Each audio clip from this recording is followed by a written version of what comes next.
Hello student, welcome to my YouTube channel excellent success group. तो student, आज हम discuss करेंगे क्लास 9 में मैथ एनसीईआरटी का चैप्टर नंबर 5 की exercise 5.1 introduction of Euclid geometry का क्वेश्चन नंबर 3। बोला है consider two postulate given below. नीचे में दो पोस्टुलेट दे रखी है।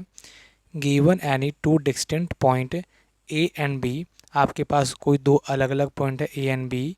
There are exist a third point C, कोई तीसरा पॉइंट एग्जिस्ट करेगा which is in between A and B, A और बी के बीच में एग्जिस्ट करेगा। ठीक है, ये बोला गया। कहने का मतलब यानी कि कोई लाइन है जिसका नाम दे दिया ए एंड बी, जिसके बीच में कोई ना कोई सी पॉइंट एग्जिस्ट करेगा। पहली पोस्टुलेट तो हमारी ये है।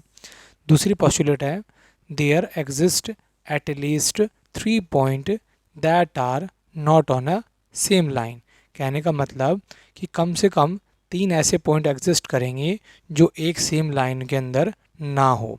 अब जैसे मान लो एक सेम लाइन में ना हो, तो ये मैंने 3 पॉइंट ले लिए, तीनों एक सेम लाइन में नहीं है, लेकिन आप किन्हीं भी 2 पॉइंट को ज्वाइन करोगे। एग्जाम 5.1 में बताया था किन्हीं भी दो पॉइंटों से कम एक लाइन पास करेगी। अब मान लो इससे पास करेगी, तो इसका मतलब तीसरा पॉइंट जो होगा वो इस लाइन के ऊपर ना होके या तो ऊपर साइड में कहीं पर भी होगा।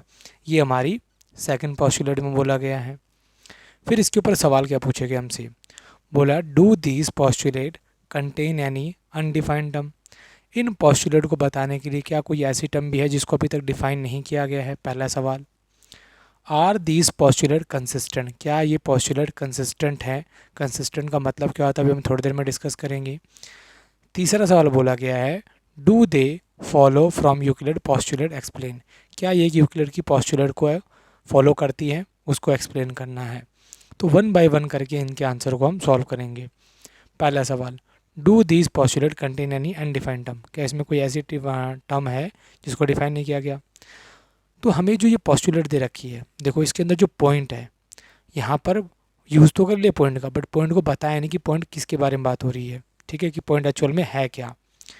तो पॉइंट के बारे में हमें बताया था, इस पोस्टुलेट में नहीं बताया गया, लेकिन पीछे मैंने इंट्रोडक्शन में बताया था पॉइंट क्या होता है। बेसिकली एक ऐसा डॉट होता है जिसका कोई शेप और साइज़ नहीं होता। दूसरी पोस्टुलेट में लाइन हो गई, लाइन के बारे में इस पोस्टुलेट में नहीं डिफाइन किया गया है। ठीक है, तो पहला पॉइंट का आंसर हो जाएगा yes these postulate contain undefined term. कौन है, पॉइंट है, लाइन है, एटसेट्रा। दूसरा सवाल, आर दीज पोस्टुलेट कंसिस्टेंट, क्या कंसिस्टेंट है। कंसिस्टेंट का मतलब क्या, पहले देखो। Consistent means that there are no contradiction between the two postulate, यानी इन दो पोस्टुलेट में कोई भी कॉन्ट्राडिक्शन ना हो। कॉन्ट्राडिक्शन का मतलब है कि ये एक दूसरे के अपोजिट ना हो। If they deal with two different situation, यदि वे दो अलग अलग सिचुएशन से डील करती है तो। ठीक है, यानी एक बात के अंदर ऐसी कोई बात ना बताई गई हो जो दूसरे के लिए गलत हो जाए। ठीक है, कॉन्ट्राडिक्शन का मतलब ये होगा। ठीक है, दोनों में कोई ऐसा कॉन्ट्राडिक्शन नहीं होना चाहिए, तो उसे हम क्या कहेंगे, कंसिस्टेंट। अब पहली वाली पोस्टुलेट में क्या बोला गया था कि ए और बी, मैंने मान लिया कि कोई ए और बी है जिसके बीच में कोई सी पॉइंट एग्जिस्ट करेगा, तो इसका डायग्राम कुछ ऐसा होगा, ए एंड बी जिसके बीच में सी पॉइंट को एग्जिस्ट करेगा। सेकंड पोस्टुलेट में हमें बोला गया था कि 3 पॉइंट होने चाहिए जो एक लाइन में ना हो, तो मैंने ए बी डी लिया, जिसमें ए और बी को ज्वाइन करा, तो ये तो एक लाइन बना रहे हैं, जिसमें तीसरा पॉइंट तो इस लाइन पे नहीं आ रहा। इसका मतलब ये हुआ in second postulate A and B are given point and third point does not lie in the between A and B, तीसरा जो पॉइंट होगा वो ए के ऊपर लाई नहीं करेगा। सेकंड पोस्टुलेट का मतलब ये था। अब दोनों में देखो एक कॉमन बात निकल के आ रही है कि यहाँ पर भी ए बी है, वो 2 पॉइंट से पास हो रही है, ए बी वो भी 2 पॉइंट से पास हो रही है। इस सिचुएशन में तीसरा पॉइंट इस पे लाइक कर रहा है, ये बोला गया है। इस सिचुएशन में बोला गया है कि 3 पॉइंट है वो एक लाइन में नहीं होने चाहिए, तीनों लाइन में नहीं, बट कम से कम 2 पॉइंट तो होंगे ही होंगे। These postulate does not follow Euclid postulate, ये यूक्लिड की पोस्टुलेट को फॉलो नहीं करती, लेकिन एक्सियम को फॉलो करती है। एक्सियम में क्या बताया गया था कि given 2 distinct point there is a unique line passes through, दोनों के अंदर ये जो कॉमन है, ये दोनों में एक ही बात है, यानी और ये मैं किस में बताया गया था, यूक्लिड की एक्सियम में बताया गया था। ठीक है, तो ये मेरे तीसरे पार्ट का आंसर हो गया। बी पार्ट का आंसर तो बता दिया मैंने, कंसिस्टेंट है कि नहीं है। एंड सी पार्ट में क्या बोला था कि पोस्टुलेट को फॉलो करते ही नहीं करते, तो पोस्टुलेट को फॉलो नहीं करते, ये एक्सियम को फॉलो करते हैं। ठीक है, तो ये हमारा क्वेश्चन नंबर 3 यहाँ पे कंप्लीट होता है।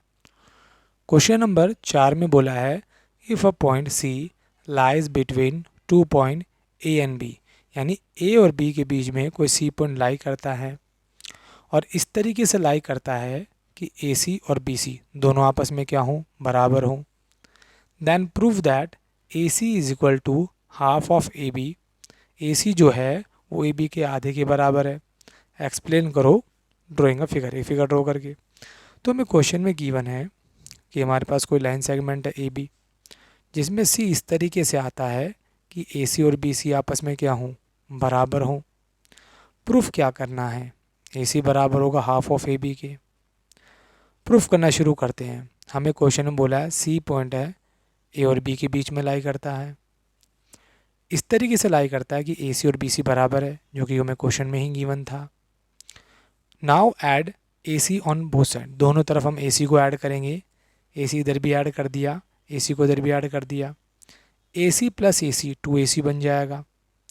अब ए सी बी सी प्लस ए सी की बात की जाए, देखो बी सी और ए सी ये दोनों छोटी छोटी लाइन पूरी लाइन ए बी के ऊपर भी तो लाई करती है, यानी ए सी एंड बी सी पूरी लाइन कौन है, ए बी, इनके ऊपर ही आती है।